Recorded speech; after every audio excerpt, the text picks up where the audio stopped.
Hey guys, Tim back here, video number 6. 5C, we talked about doing a wing mod to get rid of the pocket that the bolt was in.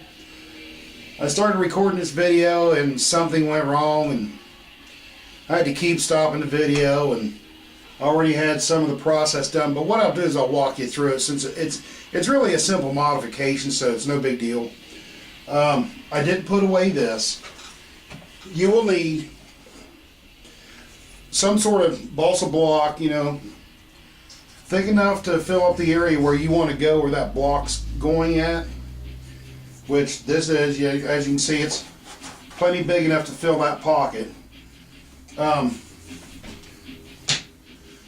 You're going to need a piece of balsa sheeting thick enough to go back over where you take the piece of sheeting off at, which in this case you can see that's plenty thick enough and large enough. That's the second thing you'll need. But what I did is I just measured up a little bit past the bolt hole, made a mark across here, cut the sheeting across, and cut it to where this sheeting had to go. You don't want to go too deep, but you don't want to go too shallow either. You want to try to stay essentially about where the thickness of the sheeting is, but you want to level this all off. So once you cut this and you peel that sheeting off, you want to get it nice and sanded off. Take your block, cut it to the shape you need, glue it down on top of that wing bolt plate that's in here, and carve it down, whatever you got to do, and sand it and get all this nice and level across there. So that's what I did. This is just a very short video. I'm going to show you how to put the sheeting back on, but you just want to make sure that this is covering where the bolt has to go and it's large enough for the bolt head to sit onto. You want to make sure it's all sanded flat, and also that you'll have a good glue joint all the way around here when you get done sanding and shaping, and on top of here. So that's the only things you really have to watch out for. So now that the block is glued in, sanded and shaped, and you got all this nice flush and level, you just want to take your sheeting. You don't have to be anything specific. Like I showed you, this one here is definitely thick enough for what I want to do. So I'm going to place my sheeting on there. All I'm going to do is just set it there where it has to be glued. I'm going to take my pencil and mark the trailing edge of this, just like that. I don't really care about marking the sides too much like this. That's not going to really matter. All we're trying to achieve here is the length that we need. So let me grab one of the saws I love to use on thicker balsa, an old hacksaw. So I'm going to, where I cut my line at and left, I want to just barely leave that mark. And just saw that through, since it's going to take you a lot of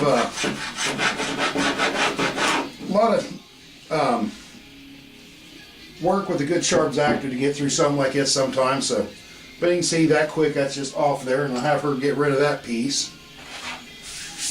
But that's all you really need for this mod, is just a block to put in here to seat your wing bolt on, and a piece of sheeting thick enough to go back over top of what you removed.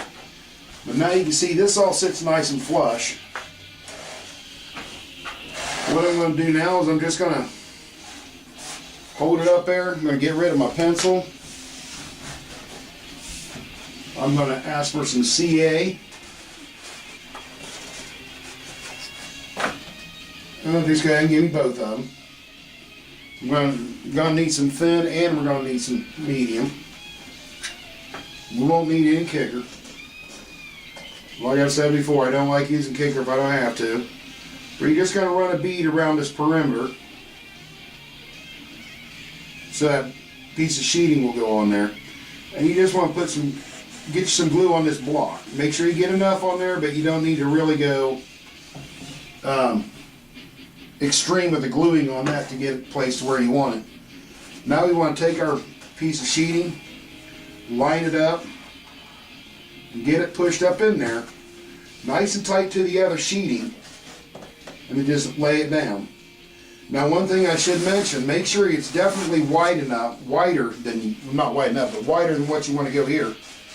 And also you want the grain, if you can, to get it running in the same direction that this belly pan grain. We'll say that 3 times without being drunk. You want to run it with the grain of the belly pan. Now the next step is you want to get a nice straight ruler. You want to get your pencil here. Right at this trailing edge, you want to mark that sheeting a little wider at the top. So the sheeting is actually here, so I actually marked it more to the outside of where I want to go. And what I'm going to do is I'm just going to run my ruler up right next to it, make sure I'm too wide, and I'm just going to take, since it's running with the grain, it won't be hard to trim off an X-Acto, but you don't want to go down through all at once. Just take your time and cut it through. Just like that. And you want to leave just a little bit here to sand. And what that'll do is when you go to run your sandpaper up along here, you pretty much blend all this right back to its original form. Now the other thing you're going to have to do too, if you notice, this sheeting comes off straight here and there's a little bit of a lip here. Well, that'll sand right off. But, so don't concern yourself a lot with that. Because once you put the final sand on there, it'll be just fine. So again, we want to take for the other side, we want a pencil. Mark it just a hair on the outside. We want to switch over some stuff here. Right there it's lined up with the sheeting. We want to go just outside of the sheeting and that pencil mark back there. Leave that little extra. And make sure you don't angle your knife into your airplane, where you want your sheeting at. If anything, angle it out, out a little bit, but not a whole lot. But as straight up and down as you can get it, 'cause that's just going to make it better for you. So you give yourself a couple little score marks, and you just take your time and trim the rest of that off. Now, this here, I just used some scrap wood. I really doubt it you can see it, but the scrap wood wasn't big enough for what I wanted. I had to add a little corner right here, which is fine. It's not a real structural thing. So I added that corner to it just to have what I wanted. Now that we have all that trimmed off, when you sand that, I'll do one side here for you. When you sand that, you want to hold that up nice and straight, and you just want to sand that right through your wing. Just like that. And it's still a little long, so you just keep sanding it down. But you get the idea.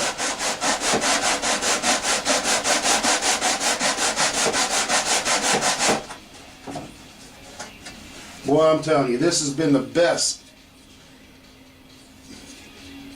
I've mentioned it before, but these T-bar sanders are really great. And a really awesome sandpaper to put on it is it's that safety walk that you see. And I've mentioned that before, but for those that are just tuning in, if you can get a roll of that stuff and even make you a nice straight T-bar sander, this stuff sticks so horribly well. But it's an 8, around like an 80 grit, but it'll take stuff down it just very quickly. I mean, when I go to sand over top of that and level that down, now this one's wore out, but it'll take that lip off of there in just a few strokes, and all I have to do is just put my finish sand on it. But anyway, that's the idea right there for that. You want to do that to both sides, get it sanded nice and flush. I mean, this is not complete yet, and that's not complete. And then you want to sand the top down. Now, before I go on to the next step of the next video, let me go ahead and get this a little bit cleaned up here. Get my roll-away knife here. Let me get some of this sawdust out of the way and grab the fuselage. Now, the one thing you want to do before you get too far along is you want to test fit your wing back on your fuse.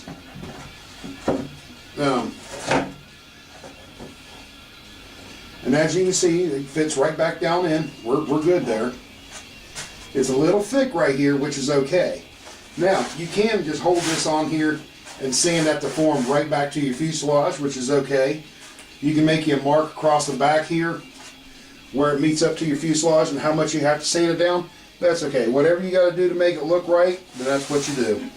But it's just finish work from here out. Now, before you do the whole project, the one thing I failed to mention is you bolt your wing on. And what I like to do, it's not really necessary because the belly, it does match up on the bottom so you know where the wing's going to go. But I'll hold, get the wing bolted up in position, and I'll draw a pencil line on each side of the wing where it has to sit on the saddle. That way, when I go to shape and everything, the fuselage is not getting off to one side or the other. Because at this point, you can't put a bolt in here. The next video, we're going to be drilling it out and finishing that up. So, but make sure you draw your line. And as you can see on these planes here, now you can do this on new construction also. You can also hold that wing where it sits, flush with each side, and then shape it down. But that'll take care of that right there. But get it all nice and sand and flush, get it all looking pretty again, get it matched up to your fuselage, and slide that off to her. There you can see the lines that I put on her to mark where my fuselage has to go. So the next video, we're going to get this drilled out and reset. So that's just a simple little mod, and like I said before, I like them better that way because you don't have to try to reach in the hole and get to the bolt. It'll sit nice and flush up on here. That's why it's essential for that block up underneath here to sit right on that sheeting also. You want all that nice and level with each other and all glued together. And that's rock hard now. It's not going anywhere. So when you bolt up against here, it's not going to pull through. So with that in mind, let's get it set up for the next video. And this TNT RCNS1, Tim, and the Ms. TNT RCNS1. We'll see you on the next one.